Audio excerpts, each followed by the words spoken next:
అనంతపురం జిల్లా కరువుకి ఎంత ఇన్ఫేమస్ మనందరికీ తెలుసు. అంటే దేశంలోనే టాప్ 10 జిల్లాలు, ఒక 10 జిల్లాలు తీసుకుంటే దాంట్లో అనంతపురం జిల్లా అనేది ఖచ్చితంగా ఉంటుంది. అంటే డ్రాట్ హిట్ అయ్యి, అంటే కరువు హిట్ చేసే మండలాలు అనంతపురంలో చాలా ఎక్కువ, అనంతపురం జిల్లాలో. అట్లాంటి అనంతపురం జిల్లాలో రైతుల ఆత్మహత్యలు చాలా చాలా చాలా ఎక్కువ. అంటే రైతులు పూర్తిగా వ్యవసాయాన్ని వదిలేసి, నీళ్లు లేక వ్యవసాయాన్ని వదిలేసి వేరే వేరే మార్గాలు ఎంచుకొని వలసెళ్ళిపోయిన సందర్భాలు కూడా చాలా ఉన్నాయి. అలాంటి అనంతపురం జిల్లాలో ఒక అద్భుతమైన ప్రాజెక్టు భైరవాని తిప్ప ప్రాజెక్ట్. ఈ ప్రాజెక్టు కంప్లీట్ అయితే 20,000 ఎకరాల్లో భూగర్భ జలాలు కావచ్చు, సాగునీరు కావచ్చు, త్రాగునీరు కావచ్చు, ఇవన్నీ కూడా పుష్కలంగా వస్తాయి. అనంతపురం జిల్లాలో ఆల్మోస్ట్ కరువు వెళ్ళిపోతుంది. 20,000 ఎకరాలకి నీళ్ళు అందించే ప్రాజెక్ట్ అది భైరవాని తిప్ప ప్రాజెక్ట్. ఈ ప్రాజెక్టు గురించి నేను ఎందుకు చెప్తున్నా? ఈ ప్రాజెక్టు 2017లో మొదలైంది. కరెక్ట్గా 1, 2, 3 సంవత్సరాల్లో 1 to 3 ఇయర్స్లో కంప్లీట్ అవ్వాల్సిన ప్రాజెక్టు ఇప్పటికీ ఇది 2024, 8 సంవత్సరాలుగా ఇప్పటికీ ప్రాజెక్టు కంప్లీట్ అవ్వాల. ఎందుకు కంప్లీట్ అవ్వాల? ఈ ప్రాజెక్టు దాదాపు 113 ట్యాంకుల్ని, అంటే చెరువులు అనుకోండి సింపుల్గా, 113 ట్యాంకుల్ని కలుపుకుంటూ కళ్యాణదుర్గం నుంచి రాయదుర్గం వరకు, జీడిపల్లి రిజర్వాయర్ నుంచి వచ్చే నీళ్ళని లిఫ్ట్ చేస్తూ 113 ట్యాంకుల్ని కలుపుకుంటూ అనంతపురం జిల్లాలో 20,000 ఎకరాలకి నీళ్ళు అందించగలదు. అలాంటి ఒక అద్భుతమైన ప్రాజెక్టు గత 8 సంవత్సరాలుగా పక్కకి వెళ్ళిపోయింది. ఎందుకు అంటే, ఇప్పుడు నేను మీకు ఒక కాంట్రాక్టర్ అనాలా, లేకపోతే శాసనసభ్యుడు అనాలా, లేకపోతే రాజకీయ నాయకుడు అనాలో తెలియదు, కానీ మొత్తానికి ఈయన ప్రస్తుతం అనంతపురం జిల్లాలోని కళ్యాణదుర్గం శాసనసభ్యుడిగా ఉన్న సురేంద్రబాబు. ఈయన నేను ఎందుకని ఇలా పరిచయం చేశాను? ఈయన కాంట్రాక్టరా, ఈయన శాసనసభ్యుడా, లేకపోతే ఈయన ఒక బిజినెస్ మ్యానా అని ఎందుకు పరిచయం చేశానంటే, ఇప్పుడు దాకా నేను చెప్పిన ఈ భైరవాని తిప్ప అనే ప్రాజెక్ట్ కాంట్రాక్ట్ ఈయనదే. ఈ భైరవాని తిప్ప ప్రాజెక్ట్ కాంట్రాక్ట్ పర్యవేక్షణ మొత్తం ఈయనే చేస్తున్నారు. అయితే 2018లో ఈ ప్రాజెక్టును నేను కంప్లీట్ చేస్తాను అని చెప్పారు. ఓకే, కంప్లీట్ కాల. 16లో మొదలైన ప్రాజెక్ట్ ఇది, 18 కంప్లీట్ కాల. ఎలక్షన్స్ వచ్చినాయి.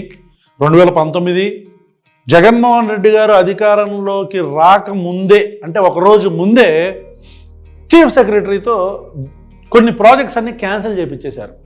ఏ ప్రాజెక్ట్స్ అంటే, తెలుగుదేశం పార్టీ మొదలుపెట్టిన ప్రాజెక్ట్. ఈ ప్రాజెక్టు గురించి కాసేపు పక్కన పెట్టండి. జగన్మోహన్ రెడ్డి గారు అధికారంలోకి వచ్చిన తర్వాత దాదాపు 25% కంటే తక్కువ పనులు జరిగిన ప్రాజెక్టులు, అంటే తెలుగుదేశం పార్టీ హయాంలో 2014 నుంచి 19 దాకా ఏ టెండర్లు అయితే రిలీజ్ చేసి ఏ కాంట్రాక్ట్స్ అయితే ఇచ్చారో ఆ కాంట్రాక్టుల్లో 25% కంటే తక్కువ కంప్లీట్ అయిన ప్రాజెక్ట్స్ ఏవైతే ఉంటాయో, అంటే 5 సంవత్సరాల్లో 25% కూడా కంప్లీట్ చేయాలి. అలాంటి వాటికి ప్రాజెక్ట్ ఎందుకు తీసేయండి అని చెప్పని అధికారంలోకి రాక, అంటే ముఖ్యమంత్రి ప్రమాణ స్వీకారం అవ్వక ముందు, ఒకరోజు ముందే ఇవన్నీ కూడా క్యాన్సిల్ అయిపోయినాయి టెండర్స్ అన్నీ. కానీ ఈ భైరవాని తిప్ప ప్రాజెక్టుకు సంబంధించిన టెండర్ మాత్రం క్యాన్సిల్ కాల. మరి ఎందుకు క్యాన్సిల్ కాలేదనేది మాకు తెలియదు, కానీ మొత్తానికైతే అది కంటిన్యూ అవుతానే ఉంది. మరి పనులైనయా? అవలా. దానికి సంబంధించిన ల్యాండ్ ఎక్విజిషన్ కూడా కంప్లీట్ అయిపోయింది. మరి పనులైనయా? అవలా. ఎందుకు అవట్లా? ఈ ప్రాజెక్టు వాల్యూ 650 కోట్లు. ఈ ప్రాజెక్టు వాల్యూ 650 కోట్లు. మరి ఈ ప్రాజెక్ట్ ఎవరు తీసుకున్నారు కాంట్రాక్ట్ ఒకవేళ తీసుకున్న వాళ్ళు ఈ డబ్బుల్ని ఎలా ఖర్చు పెట్టారు, ఒక్క క్యూబిక్ మీటర్ మట్టి కూడా అక్కడ ఎందుకు పడలేదు? ఆ ప్రాజెక్టు డీటెయిల్స్ చూస్తుంటే మెంటలు వచ్చేస్తుంది. అంటే ఇన్ని వందల కోట్ల ఒక్క క్యూబిక్ మీటర్ మట్టి పడకపోగా 1 మీటర్ కాలువ దాన్ని తీయలేదు. ల్యాండ్ ఎక్విజిషన్ అయిపోయింది. ఈ డబ్బులన్నీ ఎక్కడికి వెళ్ళినాయి? రిలీజ్ అయిన డబ్బులన్నీ ఎక్కడికి వెళ్ళినాయి? మళ్ళీ ఇప్పుడు కూడా ఎన్నికల నినాదం 2018లో చెప్పారు. మళ్ళీ ఇప్పుడు కూడా అది కడతమే నా పని అని చెప్పని ఎమ్మెల్యే గారు చెప్తున్నారు. అది మంచిదే చెప్పటం. కాకపోతే ఇప్పటికీ దాదాపు 6-7 నెలలు అయింది. ప్రాజెక్టు పనులు ఎంతవరకు వచ్చినాయి? ఏమైనా ఆలోచన ఉందా? అంటే ఏమైనా చెప్పగలరా? ఈ ప్రాజెక్టు పనులు, భైరవానితిప్ప ప్రాజెక్టు పనులు ఓపెన్గా ఉండిపోయిన పెండింగ్ ప్రాజెక్ట్ ఏదైతే ఉందో అనంతపురం జిల్లాలో దాదాపు 20,000 ఎకరాలకి మొత్తం అసలు సాగునీరుకి చాలా బంగారంలాగా పంటలు పండుతాయి. అలాంటి ఒక ప్రాజెక్టు కరువుని చాలా వరకు పర్సంటేజ్ లెవెల్లో లేపేస్తుంది ఈ ప్రాజెక్టు. ఇలాంటి ఒక ప్రాజెక్టు కంప్లీట్ ఎందుకు చేయలేకపోతున్నారు? కేవలం డబ్బులు తీసుకోవటంలోనే ఈ కాంట్రాక్టర్లు ఉన్నారా? ఈ కాంట్రాక్టర్లో నిజంగా ఎమ్మెల్యే సురేంద్రబాబు ఉన్నారా లేదా అనేది మనకు తెలియాలి కదా. ఇకపోతే ఇంకొక చిన్న మ్యాటర్. ఈ కాంట్రాక్ట్ ఎలా ఉండగా ఇది కంప్లీట్ చేయకపోగా నేను మీకు ఒక అద్భుతమైన ఇన్ఫర్మేషన్ ఇస్తా. ఇప్పుడు పొంగనూరు బ్రాంచ్ కెనాల్ కోసం వినాలా? ఇందా చెప్పిందంతా దాదాపు 650 కోట్లు కదా. పొంగనూరు బ్రాంచ్ కెనాల్ కోసం దాదాపు 1600 కోట్లతో ఇంకొక ప్రాజెక్టు స్టార్ట్ అవుతుంది. ఓకే, దీంట్లో కూడా మన శాసనసభ్యులు ఈయన అమ్మిలినేని సురేంద్రబాబు గారే ఉన్నారు. మీరు నమ్మాలి. అయితే ఆర్వీఆర్ ఇన్ఫ్రా, బిఎస్ఆర్ కంపెనీ పేర్లు చెప్తున్నాను నేను. ఈ మొత్తం 1600 కోట్ల ప్రాజెక్టులో నలుగురు డివైడ్ చేసుకుంటే దీంట్లో ఆర్వీఆర్ ఇన్ఫ్రా, బిఎస్ఆర్, ఇక సీఎం రమేష్ గారు మన తెలుగుదేశం పార్టీ నాయకులు, ఆయన అమ్మిలినేని సురేంద్రబాబు గారు తెలుగుదేశం పార్టీ ఎమ్మెల్యే, వీళ్ళందరూ ఈ ప్రాజెక్టులో ఇన్వాల్వ్ అయి ఉన్నారు. ఎంత అమౌంట్? 1600 కోట్ల ప్రాజెక్టు పొంగనూరు కెనాల్కి మళ్ళీ ఈయనకే ఇచ్చారు. ఎందుకని? భైరవానితిప్ప సక్సెస్ఫుల్గా కట్టేసినందుక, అనంతపురంలో కరువును తీసేసినందుక, అనంతపురంలో భూగర్భ జలాలలో నీటిని, సాగునీటిని, కరువుని, మంచినీటిని మొత్తం అన్నింటినీ అందించినందుక భైరవానితిప్ప కంప్లీట్ చేసే ప్రాజెక్టు. ఎందుకని? మళ్ళీ ఇదే కాంట్రాక్టర్కి ఎందుకు ఇస్తున్నారు? ఈ కాంట్రాక్టులన్నీ ఈయనకే ఎందుకు వెళ్తున్నాయి అంటే నేను అందుకే అంటా, మనం ఒక నియోజకవర్గంలో ప్రజలకి సేవ చేద్దాం అని వెళ్ళినప్పుడు రాజకీయ నాయకుల్లో వ్యాపారవేత్తలు ఉండకూడదు. రాజకీయ నాయకులు వ్యాపారాలు చేసేవాళ్ళు ఉండకూడదు. ఉంటే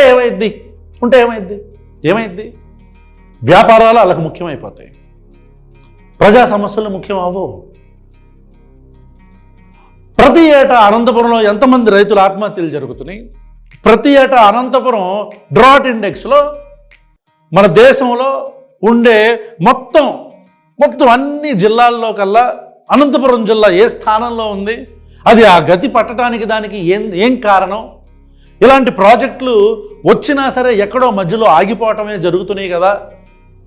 ఎందుకు ఇవన్నీ ఇలా ఎందుకు జరుగుతుంది? ప్రజలకు ఏదైనా మంచి చేయాలి అని ఆలోచన దృక్పథం, ఆ పరిపక్వత ఉండే నాయకులు లేకుండా ఇలా కాంట్రాక్టర్లు రాబందులు తినేసినట్టు ప్రజాధనాన్ని తినేస్తూ 100 కోట్ల రూపాయలు ప్రాజెక్టులకి ఇచ్చుకుంటూ, చెప్పాను కదా, 1 క్యూబిక్ మీటర్ కూడా మట్టేయకుండా 8 సంవత్సరాలుగా ఒక ప్రాజెక్ట్ని కంప్లీట్ చేయకుండా, అది జిల్లాకు మంచి చేస్తుంది అని తెలిసినా సరే దాన్ని కంప్లీట్ చేయకుండా సార్ గారు లాంటి వాళ్ళు ఇలా చేస్తున్నారు అనేది ప్రజల వాదన. ఇదంతా కూడా ప్రజలతో అనుకుంటున్నారు ఇట్లాగా. అనంతపురంలో జిల్లాలో ఉండే కళ్యాణదుర్గం నియోజకవర్గంలో ఉండే ప్రజలు ఇలా అనుకుంటున్నారు, ఇలా జరుగుతుందంట కదా అని. మరి అది నిజమా కాదా అనేది ఎమ్మెల్యే గారు దయచేసి స్పందించి దీన్ని ఖండిస్తే బాగుంటుంది. లేదు లేదు 8 సంవత్సరాలు అవ్వలేదు, ఇప్పుడే లేదు 650 కోట్లు రిలీజ్ అవ్వలేదు, ఆ ప్రాజెక్ట్ అంతా కూడా ఇంతే రిలీజ్ అయింది, దానికి ఇంత పనులు జరిగినాయి అని చెప్పని కొంచెం డీటెయిల్డ్గా ప్రజలకు మీరు చెప్తే బాగుంటుంది సార్. కళ్యాణదుర్గం ఎమ్మెల్యే గారు మీరు కొంచెం ఈ డీటెయిల్స్ అన్నీ మీరు కొంచెం దయచేసి చెప్తే బాగుంటుందండి. ఏమంటారు సార్? మీరు దయచేసి కొంచెం ఈ 650 కోట్లు ఏంటి, లేదు ఒకవేళ నిజంగానే ఇప్పుడు నేను చెప్పాను పొంగనూరు బ్రాంచ్ కెనాలు, అక్కడ కూడా నాకు దాదాపు 3 నుంచి 400 కోట్ల దాకా ఇలాగ ఏంటది మీకు సంబంధించిన కాంట్రాక్ట్ అమౌంట్ ఉంది అనేది బయట నానుడి ప్రజలు చెప్పుకుంటున్నారు. అది ఖచ్చితంగా తప్పని నేను అనుకుంటున్నాను. మరి మీరు దయచేసి తప్పైతే ఖండించాల్సిందిగా మనవి. ఇది మా తరపు నుంచి రిక్వెస్ట్. ఎందుకంటే ఇలాంటి అపవాదులు, ఇలాంటి తప్పుడు ప్రచారాలు బయట జరుగుతున్నప్పుడు మీరు నిజాయితీ గల నాయకులుగా మీరు వచ్చి ఇట్లాంటి బయట చెప్తే బాగుంటుంది అనేది నా ఉద్దేశం సార్, మా టీం ఉద్దేశం, ప్రజల ఉద్దేశం కూడా. మిమ్మల్ని నమ్మి మీరు అనంతపురం జిల్లాలో కళ్యాణదుర్గం నియోజకవర్గాన్ని ఇట్లా లేపి నుంచో పెడతారని చెప్పి అనుకుంటారు కాబట్టి ప్రజలు మీ మీద ఆ ఎక్స్పెక్టేషన్ ఉంటుంది కాబట్టి దయచేసి మీరు అంటే చంద్రబాబు నాయుడు గారు కూడా ఇప్పుడు అనంతపురం జిల్లాలోనే కళ్యాణదుర్గం నియోజకవర్గం ఉంది. దాంట్లో అసలు ఈ సురేంద్రబాబు గారు ఎక్కడి నుంచి వచ్చారు? సడన్గా ఒక టికెట్ ఎందుకు వచ్చేసింది ఆయనకి? అదే నేను అనేది. పార్టీ అధ్యక్షులు కూడా, అది చంద్రబాబు నాయుడు గారైనా, పవన్ కళ్యాణ్ గారైనా, లేకపోతే జగన్మోహన్ రెడ్డి గారైనా, మీరు టికెట్లు ఇచ్చేటప్పుడు ఎలాంటి వాళ్ళకి ఇస్తున్నాం? వీళ్ళు పార్టీలో ఎన్ని సంవత్సరాలుగా ఉన్నారు? కళ్యాణదుర్గంలోనే ఇంకొక క్యాండిడేట్ ఉన్నారు కదా, అంటే పార్టీని నమ్ముకొని 10, 20, 25 సంవత్సరాలుగా పార్టీలోనే సంస్థాగతంగా 25, 30 సంవత్సరాలుగా పనిచేస్తున్న వ్యక్తులుండగా, నాకు తెలుసు ఆయన పేరు ఉమా అనుకుంటా, మంత్రిని ఉమా గారు. అలాంటి నిజాయితీ గల క్యాండిడేట్లకు మనం టికెట్ లేకుండా కాంట్రాక్టర్లకు ఇచ్చినప్పుడు మనకు జరిగే పర్యవసానాలు ఇలాగే ఉంటాయి అని ప్రజలు అనుకునే అవకాశాలు ఉన్నాయి. కాబట్టి ఎమ్మెల్యే గారైనా సరే, సురేంద్రబాబు గారైనా సరే, దయచేసి మీరు ఇలాంటి అపవాదులు మీ మీద రాకూడదని మేము మనస్ఫూర్తిగా కోరుకుంటున్నాం సార్. మీరు దయచేసి ఇట్లాంటి అపవాదులు వచ్చినప్పుడు బయటకు వచ్చి ఖండించండి. ఈ 400 కోట్ల ప్రాజెక్టు, ఈ పొంగనూరు కెనాల్కి సంబంధించింది ఇదేంటి? ఆల్రెడీ మనకు పెండింగ్లో ఉన్న 650 కోట్లకు సంబంధించిన ఆ ప్రాజెక్ట్ ఏంటి? ఇంకా అన్ని ఒక ఎపిసోడ్లో చెప్తే బాగోదుగా సార్ సురేంద్రబాబు గారు. మళ్ళీ ఇంకో ఎపిసోడ్లో మనం కలుద్దాం. కాకపోతే మీరు దయచేసి ఇవన్నీ చేస్తున్న ఆరోపణలు కాదండి, బయట వస్తున్న వార్తలు. ఈ వార్తలను మేమైతే నమ్మట్లేదు, ప్రజలు వ్యూవర్స్ మీరు కూడా నమ్మొద్దు. ఇవన్నీ కూడా సురేంద్రబాబు గారికి ఏం సంబంధం లేదు, ఓకేనా? సురేంద్రబాబు గారు ఖండిస్తారు వచ్చి. సార్ మీరు దయచేసి మీరు ప్రెస్ మీట్ పెట్టో, లేకపోతే ఎట్లయినా సరే ఒక ట్వీట్ ద్వారానో, లేదు ఇట్లా వస్తున్న వార్తలన్నీ ఖండిస్తున్నానని చెప్పని. ఎందుకంటే 650 కోట్ల ప్రాజెక్టు నాకేం సంబంధం, నాది కాదు. ఒకవేళ మీదే అనుకోండి, ఎందుకు కంప్లీట్ కాలేదో కూడా చెప్తే బాగుంటుంది. ఒకవేళ మీద అయితే 400 కోట్లు ఈ పొంగనూరుకు సంబంధించిన బ్రాంచ్ కెనాల్కి సంబంధించిన ప్రాజెక్ట్ ఇది ఉంది కదా, 1600 కోట్ల ప్రాజెక్టు, దీంట్లో మీ హ్యాండ్ ఉందా లేదా?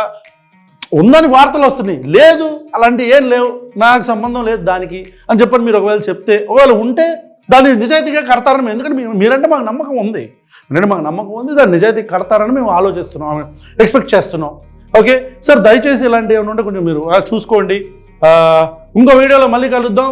అనంతపురం జిల్లా ప్రజలారా, థ్యాంక్ యూ సో మచ్. మంచి రెస్పాన్స్ ఇస్తున్నారు మీరు మాకు చాలామంది ఇన్ఫర్మేషన్స్ పంపిస్తున్నారు. జీమెయిల్ మాకు మెయిల్స్ వస్తున్నాయి, లేకపోతే మెసెంజర్లో కాల్స్ వస్తున్నాయి. అన్నీ చక్కగా ఏంటో అనంతపురం జిల్లాకి మనకి చాలా విడదీయరాని సంబంధం ఏర్పడిపోతుంది.